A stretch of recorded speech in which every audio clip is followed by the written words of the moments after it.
ప్రార్థన చేసుకోము, మన పనులకి యథావిధిగా అయితే హుషారుగా వేసి ముందు పని చేసుకుంటాం.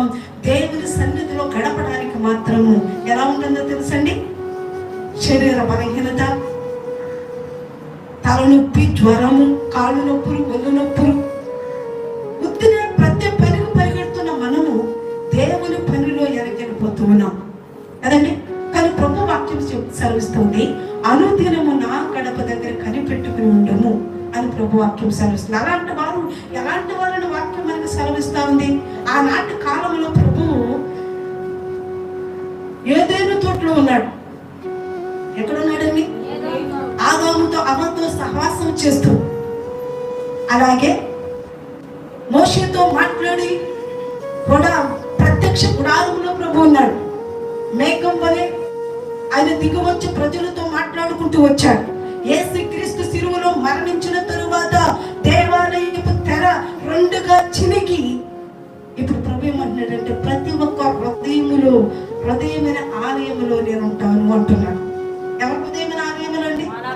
మన హృదయమైన ఆలయములో ఉంటానని ప్రభు సెలవిస్తూ ఉన్నాడు.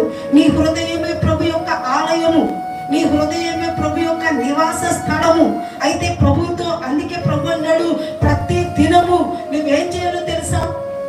నీ హృదయం అనే ఆలయం యొక్క తలుపులు తెరిచి ప్రభుతో మాట్లాడడానికి ఇష్టపడాలి, ప్రభుతో గడపడానికి ఇష్టపడాలి. ప్రభులో మాట్లాడే ప్రతి మొదటి మాట ప్రభువుతో మాట్లాడే విధంగా ఉండాలన్నదే ప్రభు ఈ దినం మనకు తెలియజేస్తున్న విషయం. మన హృదయము ప్రభు ఆలయమైన ప్రభు చెప్తున్నాడు కదా. మరి మన హృదయము ప్రభుకి యోగ్యమైనటువంటి ఆలయంగా ఉందా? ఉందండి. మన హృదయం దేవునికి యోగ్యమైన ఆలయంగా ఉందండి. అందరు చెప్పాలి, ఉందా లేదా?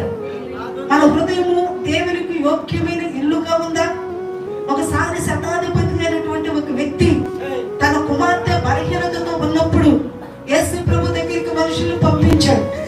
ప్రభువా, నా కుమార్తె చావు సిద్ధమై ఉంది, ఒక్కసారి నా కుమార్తెని నీ మాట చేత స్వస్థపరచు ప్రభువా అని తన దాసును పంపిస్తే, యేసు ప్రభు అతని దాసునితో కలిసి యేసు ప్రభు రావాలనుకుని వచ్చే టైంలోనే ఈ శతాధిపతి యేసు ప్రభు దగ్గరికి వెళ్ళి అంటున్నాడు, అయ్యా, నీవు నా ఇంటిలోనికి వచ్చేటకు నేను అర్హుడను కాను.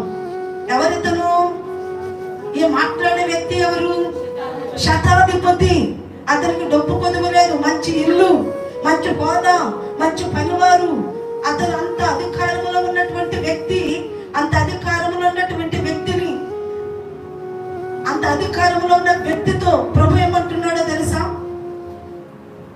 నీ కుమార్తె చావలేదు, బ్రతుకుంది, నీ కుమార్తెకు స్వస్థత వచ్చింది అని చెప్పగానే మొట్టమొదటిగా నా ఇంట్లోనికి వచ్చేదానికి నేను అర్హుడను కాదు. ప్రభు తన ఇంటిలోనికి రావడానికి అర్హత లేదని ఒక శతాధిపతి గ్రహిస్తే, ప్రభుని ఆరాధిస్తున్న నీవు నీ హృదయమైన ఆలయమని ప్రభు చెబుతూ ఉంటే, నీ హృదయము ప్రభుకి అనుకూలమైన ఆలయముగా ఉన్నదా లేదా అన్నది మనము మొదట పరిశీలించుకోవాల్సిన వారమన్నా.